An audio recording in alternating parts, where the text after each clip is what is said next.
Bom, o assunto de hoje é a ceia do Senhor. Desde criança, eu ouvia dizer que essa era uma das duas ordenanças de Jesus, a ceia e o batismo.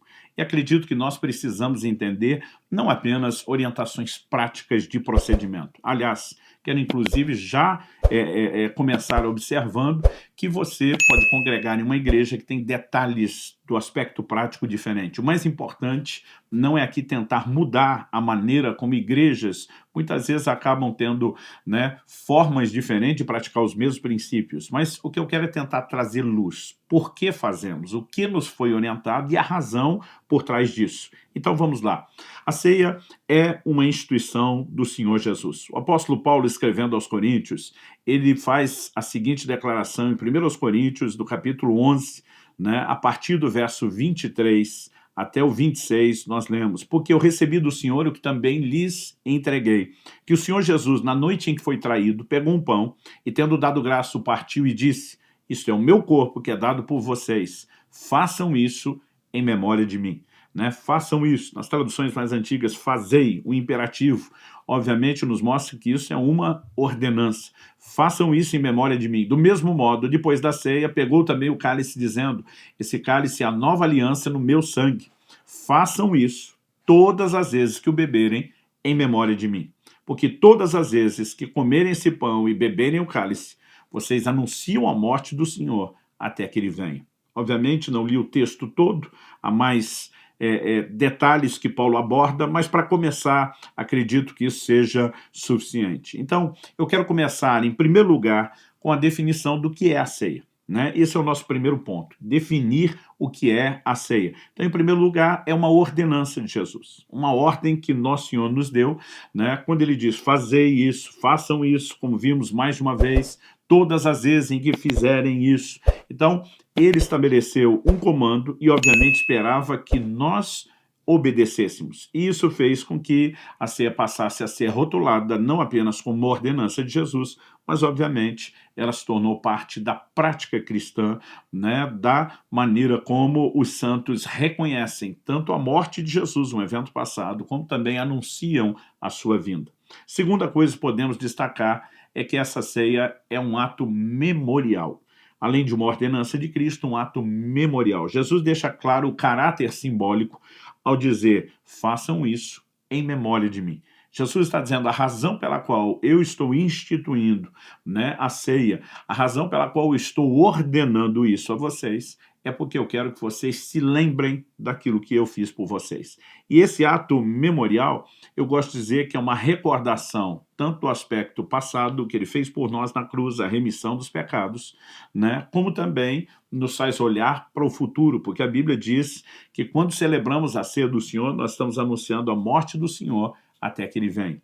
Os elementos, portanto, o fruto da vide, o pão, são figurativos, não são literais. A Igreja Romana, por exemplo, ensina a doutrina da transubstanciação, que os elementos se transformam na hora da comunhão. Nós não cremos nisso em absoluto. Por outro lado, precisamos entender que, embora os elementos sejam simbólicos, a comunhão com o corpo, a comunhão com o sangue de Cristo, essa é verdadeira no plano espiritual.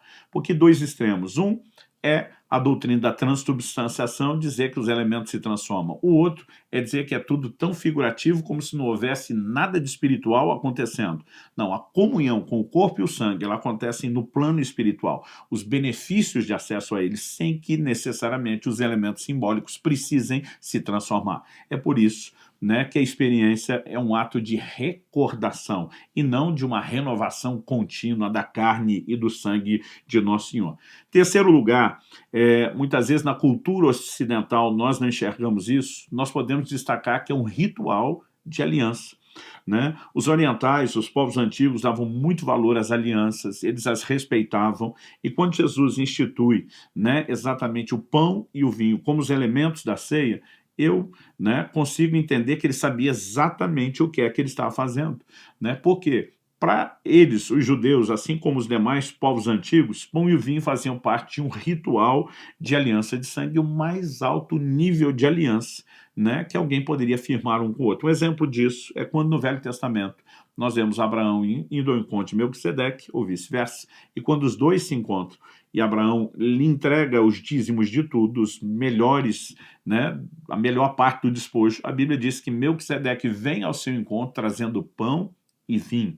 Né? Alguns acreditam, não, essa prática não era tão largamente usada por todos, né? Mas de fato, antes mesmo de que houvesse a clareza de entendimento, né, do que Jesus instituiria, nós temos tanto uma figura com Melquisedeque, que figura Cristo e o seu novo sacerdócio, como também vemos isso como parte, né, de um ritual que os povos antigos conheciam. E Jesus está dizendo que nós temos que recordar não apenas o que ele fez, mas a aliança firmada conosco. Nós ainda podemos destacar, em quarto lugar, que a ceia ela havia se tornado para os discípulos de Jesus um momento não só de comunhão com o corpo e o sangue de Cristo, os benefícios no plano espiritual, mas era também um tempo de comunhão entre os irmãos. Judas 12 faz menção dos ágapes, ou as chamadas festas de amor. Era um momento onde o povo se reunia para comer, para ter comunhão, para estar juntos. E é interessante observar que quando olhamos o assunto da ceia abordado por Paulo, ele começa no verso 17 de 1 Coríntios 11, dizendo assim, mas nisso que agora prescrevo, não posso elogiá-los, porque vocês se reúnem não para melhor, e sim para pior. Porque, ante de tudo, estou informado de que quando se reúnem, existem divisões entre vocês, e eu, em parte, acredito que isso é verdade. E diz, e até é necessário que haja partido entre vocês para que também os aprovados se tornem conhecidos entre vocês. Quando, pois, se reúnem no mesmo lugar, não é a ceia do Senhor que vocês comem.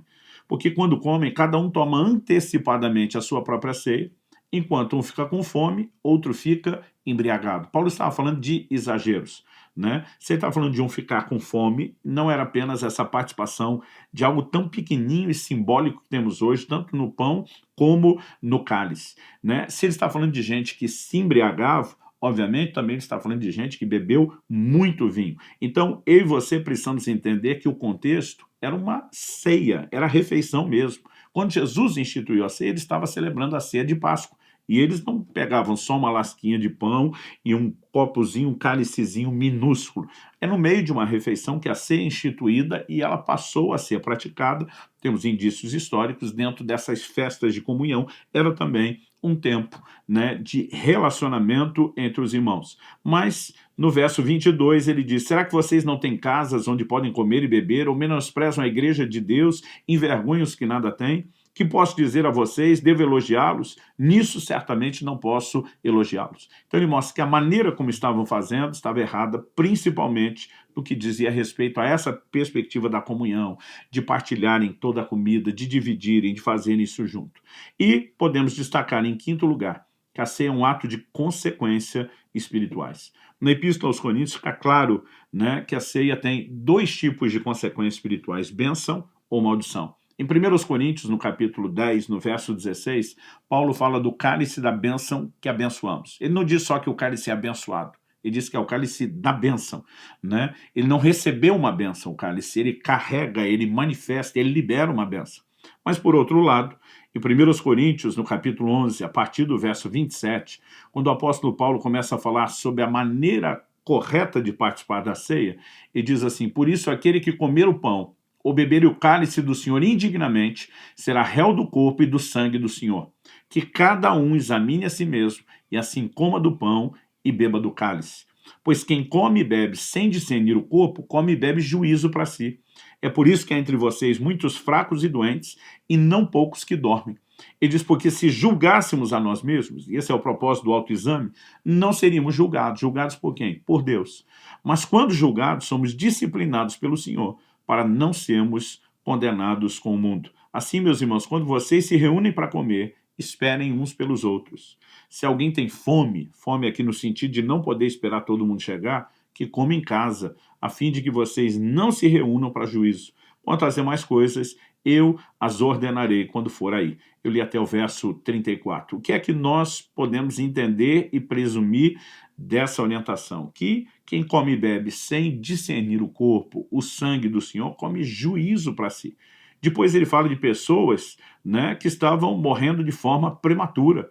Né? Ele fala de pessoas que estavam fracas, doentes, e não poucos, traduzindo muitos, que já dormiam, sinônimo de morrer, gente que morreu prematuramente. Então, nós sabemos que a ceia é um ato de consequências espirituais. Se, né, provada, participada, vivenciada da forma correta, traz a liberação de bênçãos. Se participamos dela de forma errada, nós podemos ser julgados e experimentar maldição.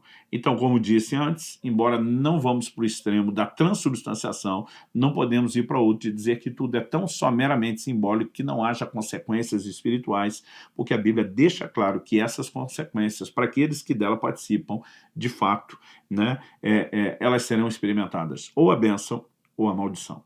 A segunda coisa que eu quero destacar agora é quem participa da ceia do Senhor. Já dissemos que ela é tanto um ato memorial como um ritual de aliança. Como ato memorial, ela recorda a aliança firmada. Isso não significa que todas as vezes estejamos firmando uma nova aliança, mas que reconhecemos a aliança que Cristo estabeleceu conosco. Aliás, vale ressaltar que nos evangelhos vemos Jesus dando ênfase a isso. O próprio Paulo cita a declaração de Jesus: esse cálice é a nova aliança no meu sangue. Né? Jesus está destacando uma aliança que estava sendo firmada. Logo, nós precisamos entender que esse memorial, essa recordação, é para aqueles que já se encontram numa aliança com Cristo, ou seja, os que já nasceram de novo e que estão em plena comunhão com Deus. Porque vimos, ninguém pode participar do cálice do Senhor de modo indigno. Né? A Bíblia não está falando que nosso estilo de viver gera dignidade pessoal, né? No sentido de boas obras, dedicação que gera mérito, não. Mas a Bíblia está dizendo de pecados cometidos que ferem essa comunhão, né? E algo que eu gosto de destacar, se a ceia é justamente para recordar o perdão e a remissão dos pecados, que sentido faz praticarmos a ceia do Senhor vivendo deliberadamente em pecado? É uma contradição, né? Algumas pessoas não conseguem entender o nível de desrespeito que é: vamos obedecer o que Jesus mandou, de celebrar, né, a redenção dos pecados, fazendo isso em pecado. É quase como se a gente estivesse dizendo a ele: olha, não importa o quanto isso te custou, o quanto o Senhor sofreu, nós não estamos nem aí para isso, a ponto de ficar brincando com um assunto como esse. Então, é por isso que tem consequências espirituais quando alguém, né, espiritualmente falando, está zombando de Deus. Gálatas, capítulo 6, versos 7 e 8 diz: de Deus não se zomba. Outras versões diz: Deus não se deixa escarnecer. Tudo quanto o homem semear, isso também ceifará. Quem semeia na carne, da carne colhe corrupção. E o apóstolo ainda diz: mas quem semeia no Espírito, do Espírito colhe a vida eterna. Né? Alguém que está cultivando um estilo carnal de vida, numa prática pecaminosa, ainda vai lá brincar que está celebrando o perdão dos pecados, dos quais ele não quis se apartar, é por isso que ele vai atrair juízo sobre si. Então, a ceia é para quem? Para quem está em aliança com Cristo, em plena comunhão com Deus. Esse é o ponto de partida e acredito que, né, não há muito o que discutir. Agora, algumas igrejas adotam uma metodologia diferente de outras. Por exemplo, em algumas igrejas, o momento da ceia é totalmente aberto, participa quem quiser. Há igrejas que elas têm restrição e dizem: não, isso são só para os membros da nossa igreja, né, que estão em plena comunhão. Particularmente, onde Jesus está instituindo a ceia, eles não tinham denominações, eles não tinham rol de membros como nós temos hoje, e eram tratados como irmãos, como participantes do corpo de Cristo, e tendo direito a participar da ceia todos os que eram convertidos. Então, existe aquelas, né, igrejas que têm adotam um modo restrito, outras um modo ultra restrito. Particularmente, eu não creio que isso seja necessário, embora não esteja aqui tentando criticar quem, por algum motivo, possa ter adotado essa maneira de lidar, né, com a ceia do Senhor. A nossa preocupação não é apenas receber bem visitantes num culto de ceia. Nós podemos marcar um culto de ceia num dia em que não haja visitantes, onde se foi convocada só a multidão dos discípulos, dos membros. Mas o ponto para mim não é esse. Acredito que o que nós precisamos entender vai um pouco além, que o controle não é nosso. Por exemplo, muitas igrejas, isso acontece muito no meio pentecostal, quando algum tipo de disciplina é aplicada, a pessoa não pode participar da ceia. Né? O que eu particularmente discordo, né? Porque a disciplina ela diz respeito a afastar a pessoa de uma posição, porque a liderança é baseada no exemplo. Isso não significa que o pecado dela não foi perdoado.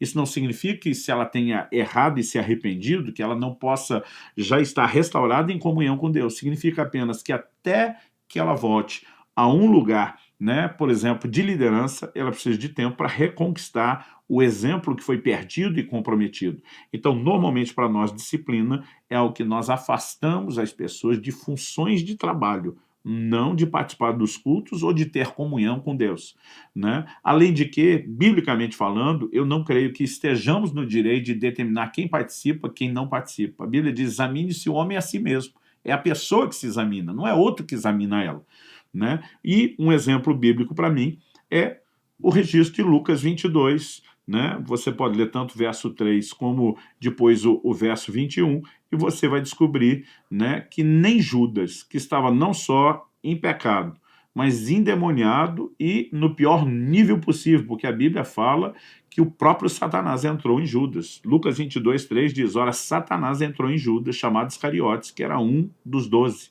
Né? E mais à frente você vê, no momento da ceia, Jesus dizendo, eis que a mão do traidor está comigo à mesa. Né? Ele estava lá, participando da ceia, e a Bíblia nos mostra que Jesus o serviu.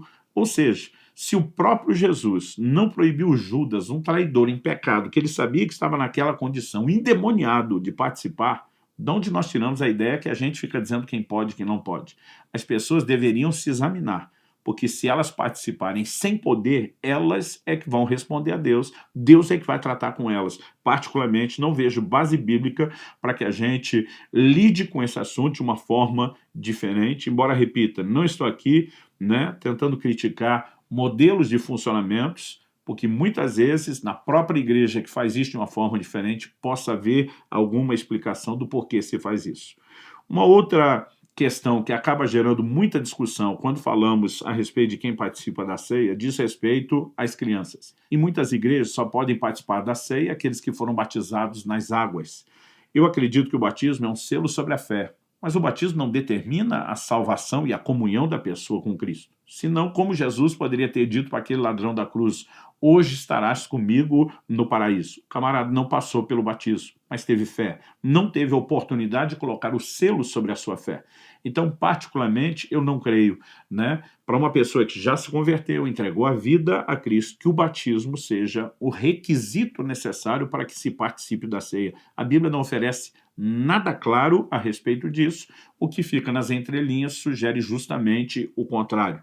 E a questão das crianças? Bom, a maioria das igrejas prefere não batizar as crianças muito cedo por um princípio. Jesus diz, quem crer e for batizado. Primeiro se crê, depois se batiza. Até que se tenha certeza de que as crianças realmente entenderam o evangelho, estão exercendo fé, nós não gostamos de nos precipitar no ato de batizá-las.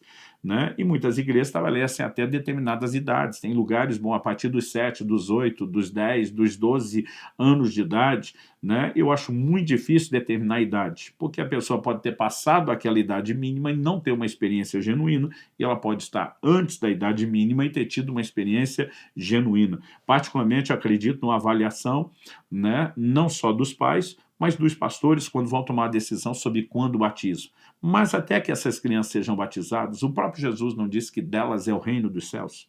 E se a ceia é a ceia do reino, né? Se a ceia, desde o modelo, da figura que nós temos no Antigo Testamento da Páscoa, era para toda a família, incluindo crianças, por que é que a ceia do Senhor, instituída por ele na Páscoa, no momento onde o ritual, aquela festa de Páscoa seria descontinuada, Jesus agora toma dois elementos que eles estavam presentes na ceia da Páscoa, que era o pão e o vinho.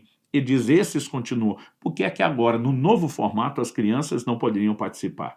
Então, normalmente instruímos os pais, na nossa igreja, que sempre ensinem os filhos a respeito do que significa aquilo para que não vire um ato de banalidade, mas particularmente nós não proibimos crianças, não proibimos visitantes, dizemos que biblicamente não somos nós quem restringe as pessoas, elas é que devem se examinar, mas orientamos dizendo a ceia é para os que estão em aliança com Cristo e em plena comunhão com o Senhor. Em terceiro lugar, eu quero abordar onde acontece a ceia do Senhor. Né? Não há um lugar determinado pelas Escrituras para se realizar a ceia.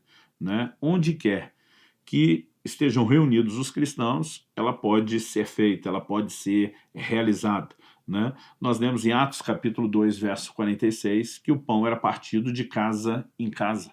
Então, eles faziam a ceia também nas casas. Aliás, as igrejas se reuniam nas casas. E não faz sentido imaginar, né, que igrejas se reúnem nas casas não possam cear nas casas. Mas, em 1 Coríntios, no capítulo 11, no verso 18 e depois no 34, Paulo usa duas expressões, né, que nos dá a entender que eles tinham um ambiente que não era apenas as casas. Os grupos se reuniam nas casas, normalmente quando as igrejas estão começando, ou mesmo quando cresciam, né, podemos imaginar vários grupos em várias casas, mas obviamente com o crescimento da igreja, né, que em muitos lugares a Bíblia fala ali de milhares de cristãos, isso não tem casa onde caiba todo mundo. Então, Paulo usa duas expressões que nos faz imaginar o quê? O que hoje chamamos de um templo, de um auditório, de um lugar de culto e de reunião. 1 Coríntios 11, 18, né, Paulo diz, quando vos reunis na igreja. Nós sabemos que a igreja não é o prédio, né, mas passou a ganhar conotação de que muitas vezes era um auditório que se tornava o centro onde todos iriam congregar. Depois, no verso 34, ele diz, se alguém tem fome, come em casa, tipo, antes de vir para a ceia, o que, obviamente, não estava acontecendo mais na casa, pelo menos, no mínimo, não na casa da pessoa. Então, nós temos olhado para esse modelo bíblico e vemos uma igreja que se reunia tanto nas casas como no templo. Nós, como igreja local, né, estou falando pela igreja que eu tenho pastoreado e, na verdade, coordenado várias das nossas igrejas, nós temos uma prática. A ceia pode tanto ser celebrada nos grupos pequenos que se reúnem nas casas, como também pode ser celebrada na igreja, né? Ou naquele lugar da congregação de toda a igreja, onde reunimos todo o corpo. Usualmente, né, a gente tem feito ao longo do tempo tanto uma coisa como outra, mas a maior incidência dá lá no auditório, né, quando reunimos todo o corpo local. Quarto e último lugar, quando acontece? A maioria das igrejas costuma realizar a ceia uma vez por mês, né? E não comento isso em tom de crítica, porque nós também fazemos isso enquanto igreja local. Mas o fato é que, biblicamente falando, não há uma periodicidade definida pela Bíblia, né, quanto à celebração da ceia. Eu lembro de uma ocasião, por exemplo, no domingo, atualmente nós temos 4 cultos. Eu me lembro de um tempo atrás, uma pessoa que um dia ela me perguntou, pastor, o senhor não tomou ceia no primeiro culto? Eu falei, sim. Né? Uma pessoa que estava trabalhando nos 2 cultos da manhã, ela falou, mas o senhor tomou de novo no segundo. Eu falei, qual o problema? Ele falou, mas pode tomar 2 vezes? Tipo assim, o senhor não tem que esperar um mês, né? Não tem que levar tempo. E eu olhei para aquela pessoa, a princípio achei que ela estava brincando, mas eu percebi que a pergunta era muito séria, né? Na cabeça dela, tipo assim, não, é uma vez por mês. Eu falei, não, a Bíblia não define. Jesus apenas diz, todas as vezes em que fizerdes, façam isso em memória de mim, né? Sempre que fizerem, façam em memória. Não há periodicidade definida. Então, é possível tomar ceia todo dia, é possível tomar ceia toda semana, é possível tomar ceia uma vez por mês, porque os nossos cultos coletivos, que são semanais, por que não fazemos todo domingo? Em primeiro lugar, não queremos banalizar. Segundo, né, uma questão logística e funcional e prática para nós dos cultos. Mas eu conheço igrejas, né, e já conheci várias delas, não apenas uma, que tem ceia, por exemplo, todo domingo. Né, se reúnem, vão ter o momento da comunhão, né, muito mais com o Senhor do que com os santos, porque ali não se pode ter uma refeição mais elaborada. Mas a verdade é que a Bíblia não estabelece a periodicidade. O Senhor só diz, todas as vezes que vocês fizerem isso, vocês precisam fazer em memória de mim. Então, o lugar não está definido, a periodicidade também não está definida, mas o foco do porquê celebramos a ceia é que sempre precisa ser reconhecido. Bom, acredito que com isso apresentamos o que de principal, né, de essencial nós temos quando falamos aqui a respeito da ceia do Senhor. É uma doutrina bíblica, não é meramente uma opção, né? Não é algo que eu quero fazer, eu não quero fazer. É uma ordem que o Senhor Jesus nos deu, né? É um imperativo, fazer isso, façam isso, e obviamente nós temos que fazer. Agora, precisamos entender que não se trata de fazer por fazer, é fazer com o coração correto.